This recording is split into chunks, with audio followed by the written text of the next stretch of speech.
Okay, here's the top plate of the camera, and I'm going to kind of go from left to right and talk about what we're looking at here. On the left hand side we have the main mode dial for the camera. That's this little lever here, and it has an interlock. This button has to be pressed to move this lever around. Right now the camera is in manual mode. Push this button in, flick this a notch, now it's in program mode, now it's in shutter priority, now it's in aperture priority. X is typical X flash synchronization, and B is bulb. If we're in manual mode, or if we're in shutter priority or program, then the shutter speed dial is in effect. So those are the shooting modes. If you'll notice, there are a couple of dots here, and there's some text back here, ISO and CF. Again, we have to hold the button down. If we slide this all the way around to ISO, that puts us in ISO setting mode. You can see in the display I have the camera set for 100 speed film, and use these buttons to set it up and down. The camera will automatically read DX information off of the film canister, but I set it myself. I believe if you set it to 0,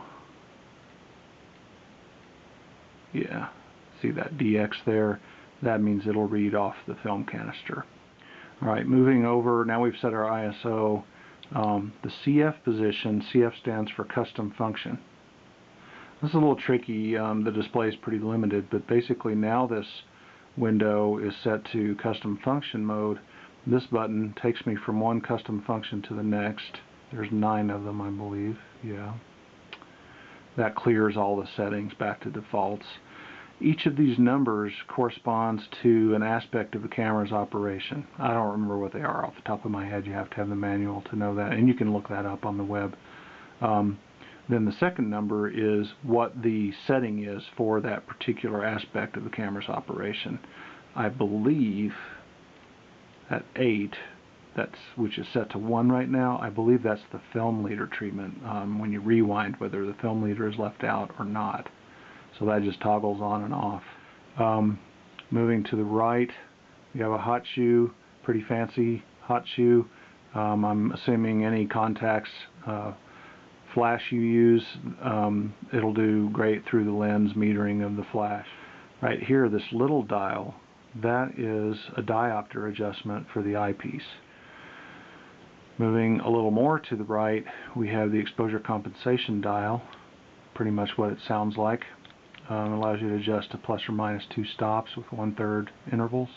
Then there's another toggle switch here, kind of combined underneath the exposure compensation, which is auto bracketing.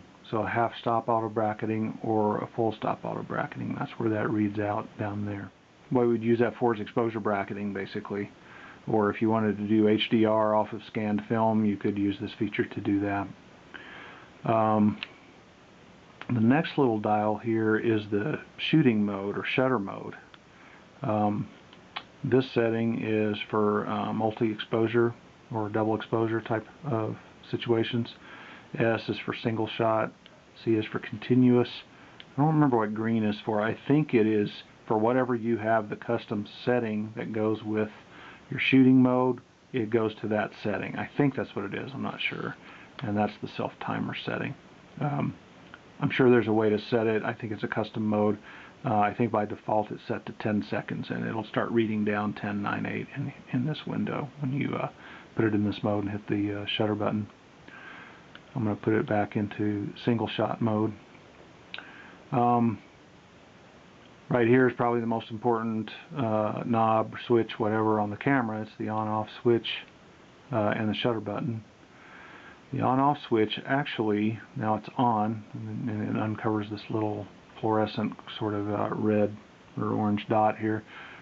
Means it's ready to shoot.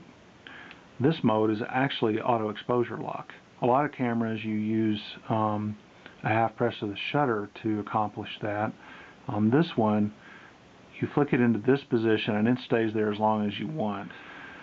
Well, now that I've got the camera turned on, this is one of the greatest things about this camera. The shutter sound is incredible. It's very quiet. There's a little bit of a springy sound. I'm not sure it makes that sound when there's film loaded, but you just can't feel the mirror flipping around inside this camera. It's really as smooth as butter.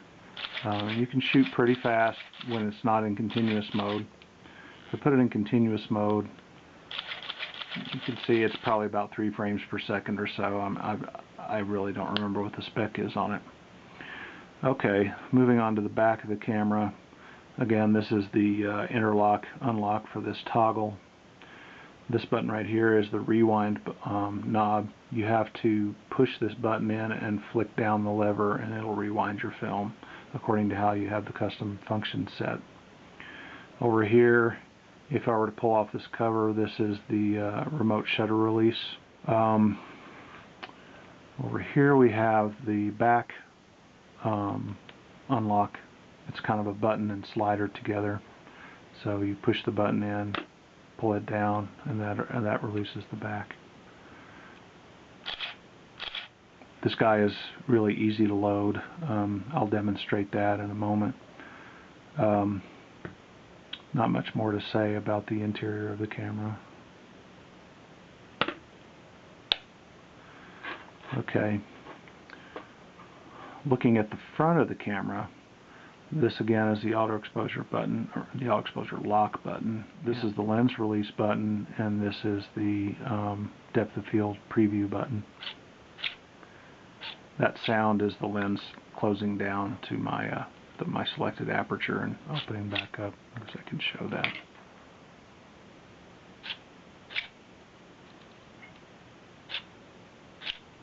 Taking off the lens is as simple as pushing that button in and twisting it off. And then you align the red dot on the top of the lens with the red dot on the camera, twist it back on, and you're good to go. Again, looking at the back, this is the date section of the date back. I don't think they all have a date back on them. This is pretty nice, and these are just the buttons that you use to set the date. That's the battery hatch for the date back. This is the battery hatch for the motor drive and the rest of the camera's functions. So you unscrew this and take the bottom off, and the tripod socket centered with the lens as it should be. I believe that's about it.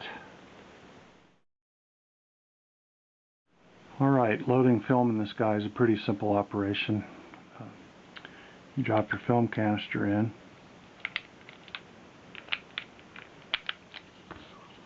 pull the leader across, and you pull it across to that red mark there. Kind of tuck it in there, and then you flick it shut like this, turn it on, and I'm going to hit the shutter. If I'm successful, it'll wind up to shot 1. And now, hey, I'm on frame 1. Now, I'm going to take a few shots. I'm not really taking shots because I've got my lens cap on, my aperture all the way down, and a super fast shutter speed, so I'm not really exposing anything. Now, let's say I'd reached the end of my roll of film. I want to rewind. Okay, it's rewound. Leader exposed. Very nice. Why is that cool? That's cool because if I paid attention to what frame I'm on when I'm shooting, I can rewind my film and write the frame on the canister and then put in different film, shoot that, and then when you come back to this film, you know where you left off, load this guy in just like I just did. And then, just like I just did now, with your shutter speed set really high and your aperture really small and your lens cap on, go back up to the frame you left off on. So I appreciate you watching, and I guess I'll see you next time.